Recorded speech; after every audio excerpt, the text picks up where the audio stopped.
You said I abandoned you. I never abandoned you a day in my life. That's not what your uncle told us, son. 14 years, Mama. 14 years of letters. 14 years of every dollar I earned. She said, what letters? And that was the moment Benjamin Carter understood that the war he had been fighting his whole life had been fought against him, in his own name, by a man who shared his blood.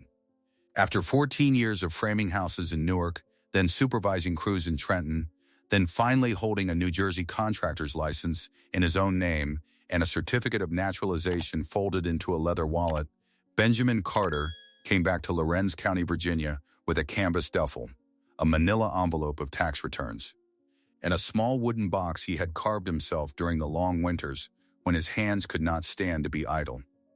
Inside that box were photographs of every job site he had ever worked, a copy of every letter he had ever mailed home, and a bank ledger showing 412 wire transfers to a man named Richard Carter, his father's younger brother, the only relative in Lorenz County who had ever bothered to open a checking account.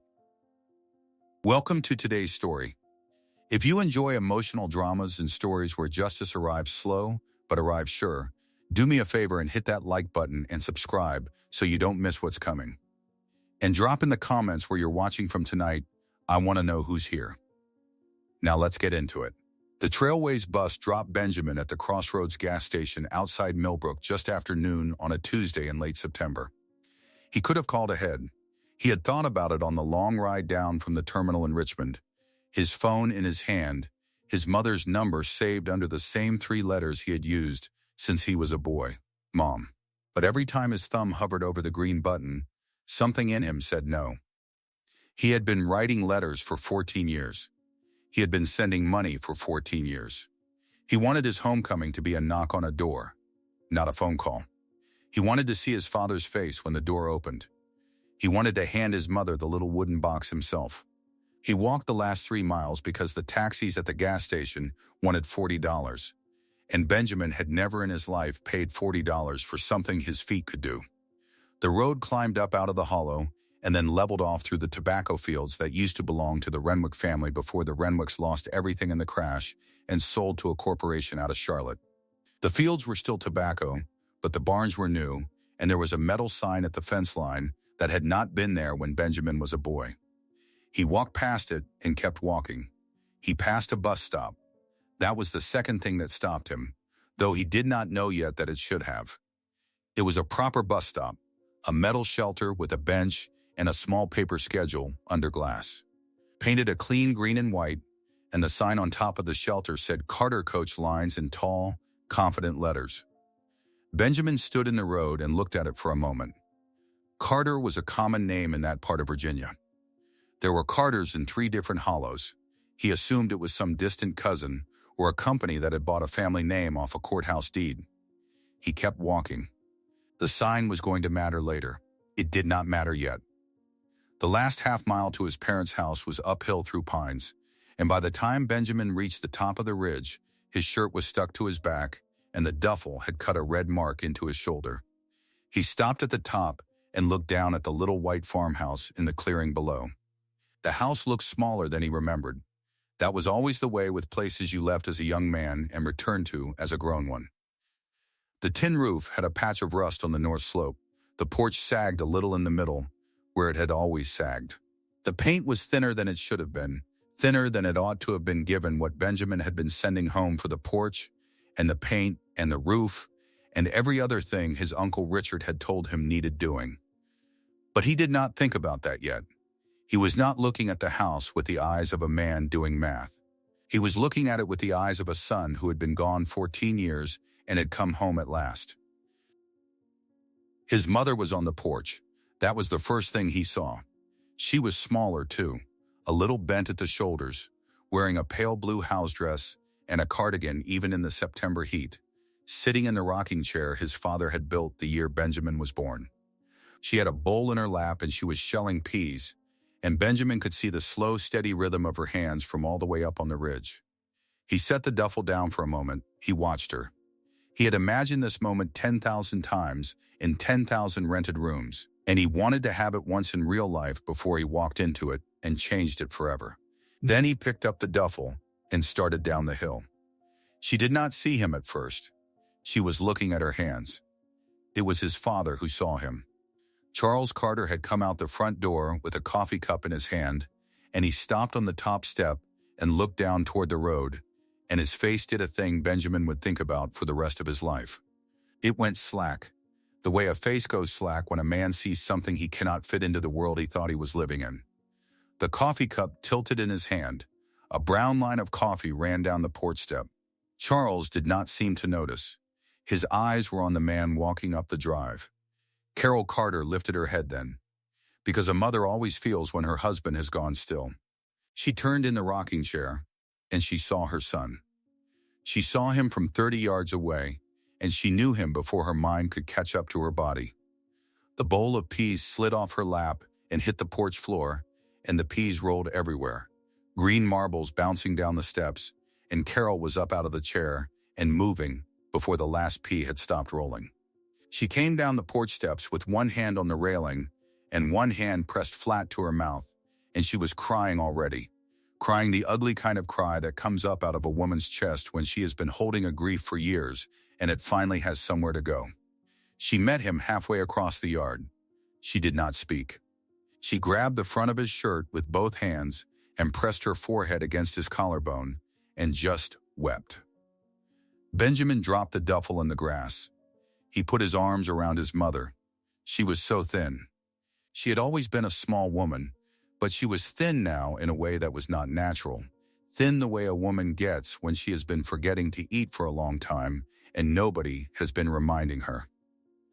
Over his mother's shoulder, Benjamin looked up at the porch. His father had not moved. Charles Carter stood on the top step with the empty coffee cup still tilted in his hand, and his face had rearranged itself from shock into something else, something harder, something Benjamin did not understand. His father looked at him for one long moment. Then Charles Carter turned around, walked back into the house, and closed the door behind him. Carol felt the door close as much as she heard it. Benjamin felt her stiffen against his chest. She pulled back and looked up at him, and her face was wet and old and full of something Benjamin could not read. She reached up with a shaking hand and touched his cheek, the way a woman touches something she is not sure is real. "You came," she whispered. "Oh Lord, you came." "Mama, of course I came. I told you I was coming. I sent word 2 months ago through Uncle Richard. Didn't he tell you?" She looked at him. Her hand was still on his cheek. Her eyes moved back and forth across his face, searching, and Benjamin saw something shift in her, a small confusion turning into a larger one. "Richard hasn't been to this house in 6 weeks, she said. "And when he comes, he doesn't say your name. Nobody says your name in this house, Benjamin. Your daddy won't allow it."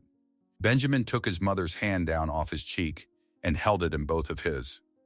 Her knuckles were swollen with arthritis. She had never had swollen knuckles when he left. He looked at her hand for a long moment.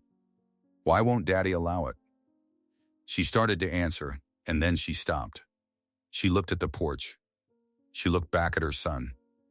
She opened her mouth and closed it again. And Benjamin understood, standing there in the yard with the peas still rolling in the grass at their feet, that whatever answer his mother had for him was an answer she had lived inside for so long she no longer knew how to say it out loud. "Come inside," she said finally. "Come inside, baby. Let me look at you in the light. Your daddy needs a minute. He's not himself when it comes to you." She led him by the hand up the porch steps. She stepped over the spilled peas without seeming to see them. Benjamin picked up the duffel with his free hand and let her lead him. He had been ready for a lot of homecomings.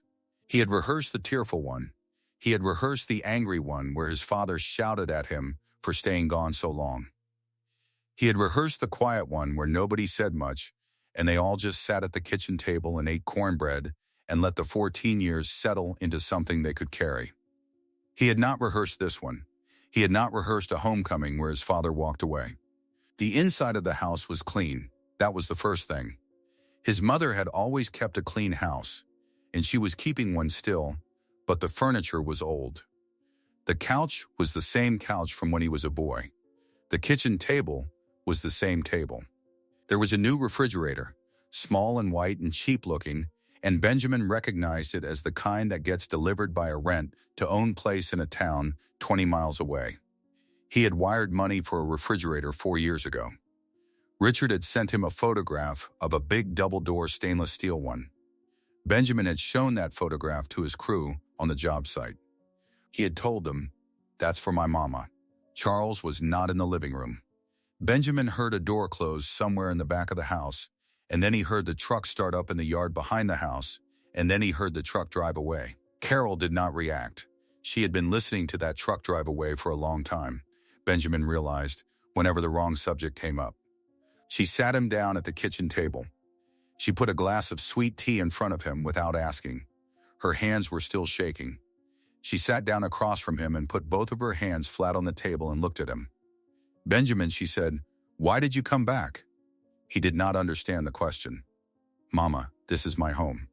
She started to cry again, and this time it was different. This time it was not the cry of a mother who had gotten her son back.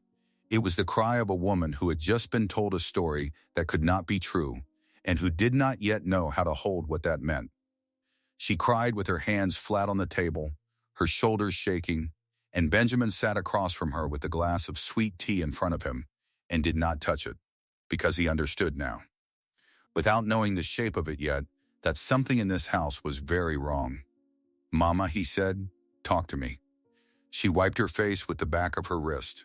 She got up from the table and went into the bedroom off the kitchen, the small one that had been hers and his father's since before Benjamin was born. He heard her open a drawer. He heard her set something on the bed. He heard her close the drawer. She came back into the kitchen carrying a shoebox, and she set the shoebox on the table between them, and she sat back down and looked at him. "Open it," she said. Benjamin lifted the lid. The box was full of envelopes. His envelopes. He recognized his own handwriting on the top one before he had even fully lifted the lid. His handwriting on the address line, in the neat capital letters he had learned in vocational school when he was studying to sit for the contractor's exam. And then, running diagonally across the front of the envelope in red ink, stamped by some machine in some sorting facility, the words "Return to sender. No such address." He picked up the envelope. He looked at the address he had written. It was an address he had written 400 times. It was the address Richard had given him 14 years ago, the year Benjamin had crossed the border for the first time, the year Richard had sat him down at the bus station in Danville and put a hand on his shoulder and said, "Listen, boy, your mama and daddy don't have a mailbox that gets steady service out at the old place. You send everything to me, at this address here, I'll walk it to them every Sunday." Benjamin had written that address 400 times. It was not his uncle's address. He could see that now, looking at the envelope in his hand. It was some address in Roanoke, on a street Benjamin had never seen, in a neighborhood he had never been to. It was, he understood with a slow, cold clarity, an address that did not exist. An address Richard had given him 14 years ago at the bus station, made up on the spot or copied off a matchbook. An address engineered to fail. An address designed so that every letter Benjamin ever wrote would come back, marked "No such address." But the letters had not come back to Benjamin. Benjamin had put no return address on any of them, because Richard had told him not to. Richard had told him, at that same bus station 14 years ago, "Don't put your name on the outside of nothing you send, boy. You're crossing the border without papers. You don't want your name traveling around on the outside of an envelope. You let me handle the return address. You just write inside, and I'll walk it to your mama." So the letters had come back stamped "No such address" to a return address Richard had put on them himself. Richard had collected them. Richard had brought them, somehow, to Carol. And Carol had kept them. Every one. Benjamin lifted a handful of envelopes out of the box and fanned them across the table. There must have been 150 of them. 200. He saw the postmarks. Newark, Trenton, Elizabeth, Perth Amboy. Every town he had ever worked in, every winter he had ever survived. Every birthday of his mother's he had marked with a card and a folded $20 bill. "How long have you had these?" he whispered. Carol looked at him. Her face was steady now. The crying was over. Since the second year, she said. Benjamin sat very still. He put the envelopes down on the table, one at a time. Slowly, the way a man handles evidence at a scene he does not yet fully understand. The second year, he said. The second year you were gone, Carol said. Richard came by one Sunday afternoon. Your daddy was out at the barn. Richard had this box under his arm. He said the post office had been holding these because somebody had been writing to a wrong address in Roanoke, and the return address on the outside was his, so they'd finally routed the whole stack to him. He said he'd been meaning to tell us, but he didn't know how. He said, Carol, I got some hard news. These are from Benjamin. And Benjamin has been writing to a woman up there, and these are letters he meant for her, and they've been coming back. Benjamin closed his eyes. He said, Carol went on, her voice steady now, the way a woman's voice gets steady when she has finally been given permission to say a thing she has carried alone. He said, Carol, our boy has gone and married up there. He said, our boy has told me he isn't coming back. He said, our boy has asked me to look after y'all with what little he can send, but that he wants a clean break. That his new wife doesn't want a Southern family in her life. That he's ashamed of where he came from, and he doesn't want us writing him because his wife opens his mail. She stopped. She looked down at her hands. And then he handed me the box. He said, Carol, I brought these to you because I thought you deserved to see them. He said, I'm sorry. He said, don't tell Charles. It'll kill him. And he left. Benjamin could not speak. I opened them that night, Carol said, after your daddy went to bed. I sat right here at this table and I opened every one of them. And they weren't letters to a woman, Benjamin. They were letters to me. They were letters to your daddy. They said, Mama, the job is going good. They said, Daddy, I bought my first set of tools. They said, tell everybody I love them. They said, I sent Uncle Richard $140 this month for the porch. And every one of them ended the same way.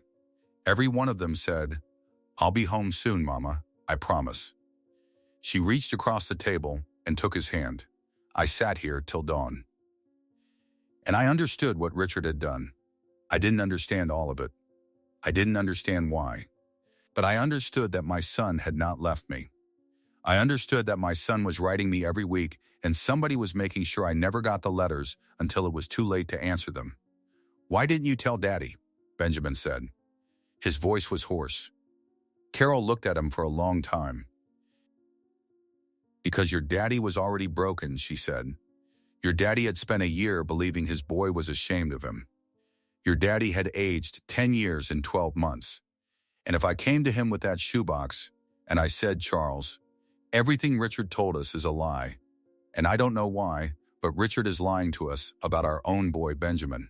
Your daddy would have gone up to Richard's house that night with a shotgun. And I would have lost both of them.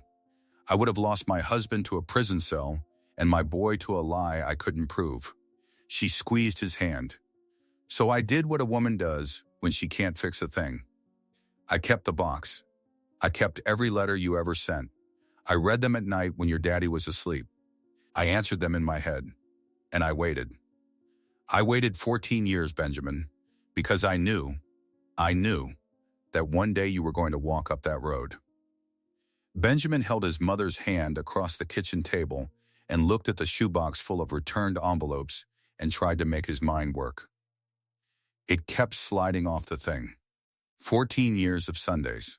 14 years of Richard driving up to this house in a truck Benjamin's wire transfers had probably paid for.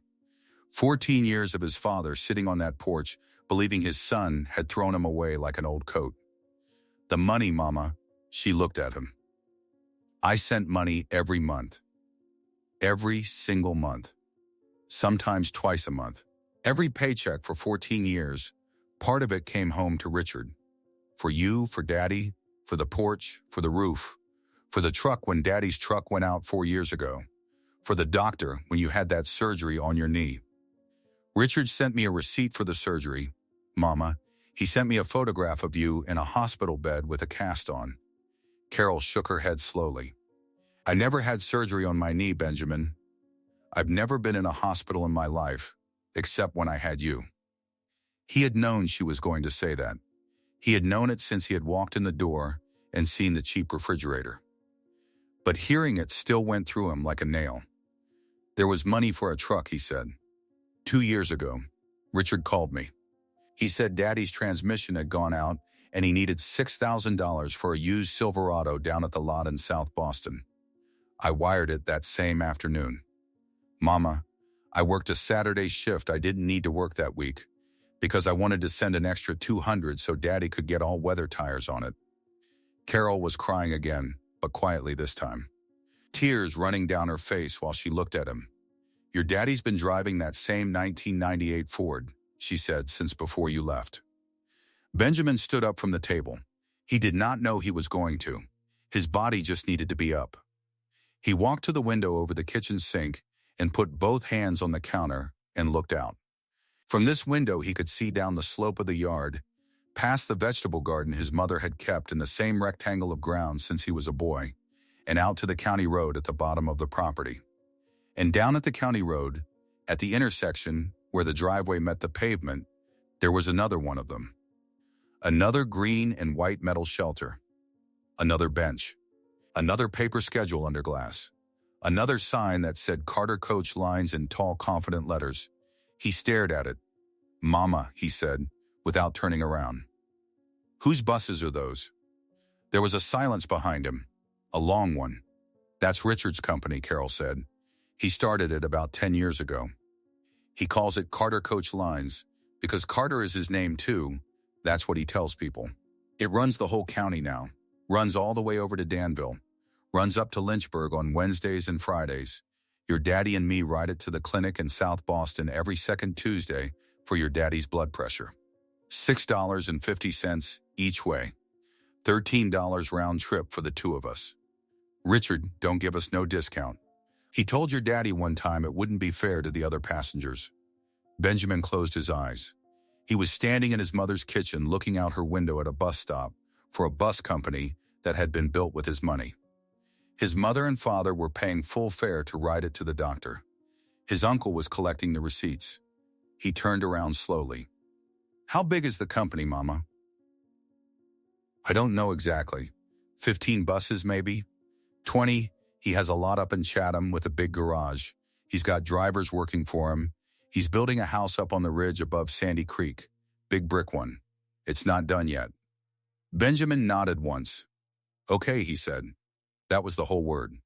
Okay, he said it quietly, the way a foreman says it on a job site, when a mistake has been made, and the mistake is not going to be shouted at, and it is not going to be argued with. It is only going to be corrected. Carol looked at her son standing in her kitchen, and she saw something in his face she had not seen there when he was a boy. Because it was not a thing that had been in him when he was a boy.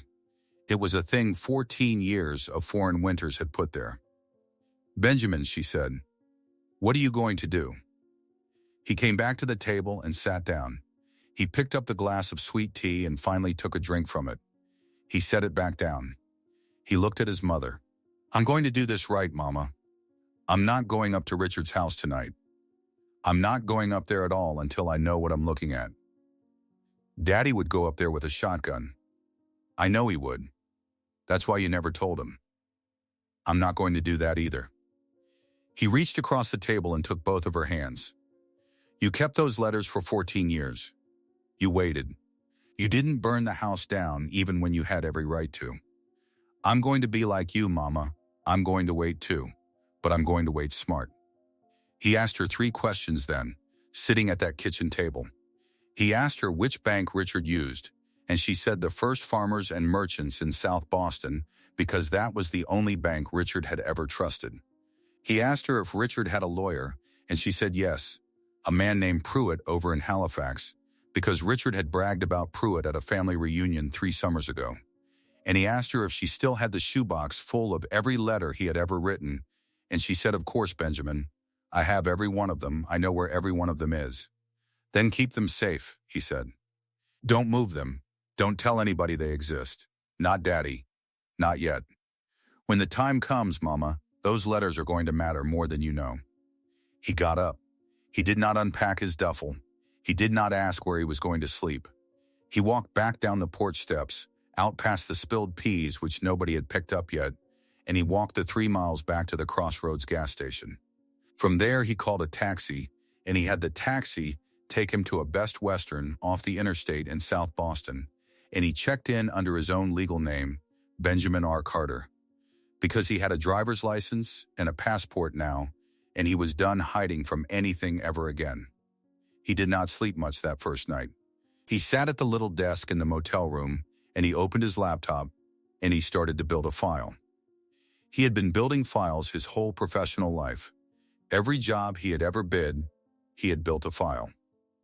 Materials, labor, timeline, risks. He knew how to build a file. He was going to build the biggest file of his life on his Uncle Richard. In the morning, he drove a rental car to the county courthouse in Halifax. He asked the clerk to see the incorporation records for Carter Coach Lines ALC. He paid the $12 copying fee. He read every page. Then he asked to see the deeds for any property owned by the company or by Richard Carter individually, and he paid another fee, and he read those too. Then he drove to the small business office of the First Farmers and Merchants, and he asked for an appointment with the commercial lending officer, and he told the young woman at the reception desk that he was a contractor from New Jersey looking to make an investment in the region, and that he had questions about a company he had been researching. Her name was Melinda. She said the loan officer would see him in 20 minutes. She offered him coffee. The loan officer was a man in his early 60s named Wendell Pryor, and he had the careful courtesy of a country banker who had spent 40 years being polite to people who did not deserve it, and also to people who did. Benjamin sat down across from him and set a folder on the desk between them. Inside the folder were 14 years of wire transfer records, a copy of Benjamin's contractor's license, 3 years of business tax returns from his construction company in New Jersey, and a personal financial statement his accountant in Trenton had prepared for him the month before he flew south. The statement showed a net worth of just under $1.4 million, most of it in equipment, real estate, and a savings account Benjamin had been feeding for a decade. Wendell Pryor looked at the folder for a long time. He looked at Benjamin. He looked at the folder again. "Mr. Carter," he said, "what exactly is it you'd like to discuss?" "I'd like to discuss Carter Coach Lines," Benjamin said. "Specifically, I'd like to discuss its debt." Wendell Pryor did not react. A country banker of 40 years does not react. He folded his hands on the desk. "I can't discuss another client's affairs, Mr. Carter. I'm not asking you to. I've already been to the courthouse. The UX filings are public record. I know Carter Coach Lines has 31 buses financed through your bank. I know the company took a second commercial mortgage on the depot in Chatham 18 months ago. I know they took a third line of credit last spring against the receivables. I've done the math on their route revenue. I've counted the buses at the depot. 2 of them have expired inspection stickers. 1 of them has a flat tire that has been flat for at least a week based on the dust pattern. Mr. Pryor, that company is over-leveraged, and the person running it does not know how to run it. What I'm here to tell you is that I am prepared to buy that debt from your bank at par, in cash, this week." Wendell Pryor did not answer for a long moment. "Mr. Carter," he said finally, "may I ask what your interest is?" "Richard Carter is my uncle," Benjamin said. "For 14 years he told my parents I had abandoned them. He kept the money I sent home and used it to build that company. My mother and father ride his buses to the doctor and pay full fare. I am not here for revenge, Mr. Pryor. I could sue him and I would win, but a lawsuit takes 3 years and my father is 68 years old with high blood pressure, and I do not have 3 years to give to a courtroom. What I have is cash and a plan. If you sell me that debt, I will call it the same week. When he cannot pay, I will foreclose. And I will transfer majority ownership of the company to my parents, quietly, through a holding entity, before my uncle even knows the paperwork has moved." Wendell Pryor took his glasses off. He rubbed the bridge of his nose. He put them back on. "Mr. Carter," he said, I have known Richard Carter for 11 years. I have never liked him. I could not tell you that yesterday. I can tell you it today because you have just told me a story that explains several things about him I had not been able to explain to myself. That said, my personal opinion of a client has no bearing on this bank's willingness to sell a performing loan. Is it performing? Wendell Pryor looked at him. The last 3 months have been late, he said carefully, not defaulted. Late, there are covenants in those loans. There are debt service coverage ratios. I am not at liberty to say more. You don't have to say more. Send my offer to your credit committee. My lawyer will have paperwork on your desk by Friday. Mr. Carter, you don't have a lawyer here yet. I will by tomorrow morning. He did. Benjamin drove back to the motel that evening and called a firm in Richmond his contractors association had recommended to him once for a cross-state matter. And by 10 the next morning, a woman named Adrienne Halloran was on the phone taking notes and asking the exact questions Benjamin had hoped a good lawyer would ask. By Friday afternoon, there was a preliminary term sheet on Wendell Pryor's desk. By the following Wednesday, the credit committee at First Farmers and Merchants had signed off. 2 weeks after Benjamin had walked into that bank with a folder, he owned every dollar of debt attached to Carter Coach Lines, ELC. He did not call the loans immediately. He waited. He was learning that from his mother. He drove out to the little farmhouse 3 times that week. He sat with her on the porch. He picked up the peas that had rolled everywhere the day he arrived, one at a time, and put them in a paper sack. His father was still refusing to speak to him. Charles Carter would come out of the barn, see his son on the porch, and turn around and walk back into the barn. Carol had not yet shown Charles the shoebox. Benjamin had asked her not to. Not yet. On the second Tuesday in October, Adrienne Halloran filed the default notice. Richard Carter got the certified letter on a Thursday morning. According to the woman at the depot office who later told Benjamin the story, Richard read the letter twice, sat down in his office chair, and did not come out for 4 hours. On Friday morning, he drove to First Farmers and Merchants. Wendell Pryor, following the script Adrienne had prepared, informed him that the loans had been sold and that the new note holder had already accelerated. Richard asked who the new note holder was. Wendell Pryor gave him a business card with an LLC name on it and the address of a law office in Richmond. Richard drove from the bank to his lawyer Pruitt in Halifax. Pruitt looked at the paperwork for an hour and told Richard the truth, which was that the loans were airtight, the default was clean, and whoever had bought that debt had bought it because they intended to take the company. Pruitt asked Richard if he had any idea who would want to do that. Richard said he did not. Pruitt asked if there was anyone with a grievance against him large enough to spend $1.1 million on a foreclosure. Richard sat in Pruitt's office for a long time. Then Richard said a single word, and that word was Benjamin. He drove out to the farmhouse that same afternoon.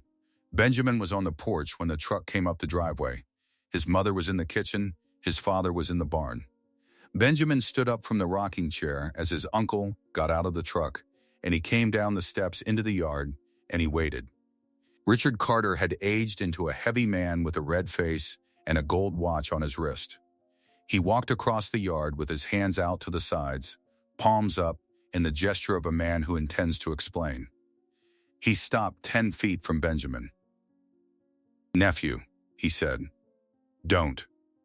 Benjamin, I don't know what you've heard, but I said don't." Richard stopped. His hands were still out. "Uncle Richard," Benjamin said, and his voice was level. The voice he used on job sites when a subcontractor had done something that was going to cost the client money. "I own the paper on your company. All of it.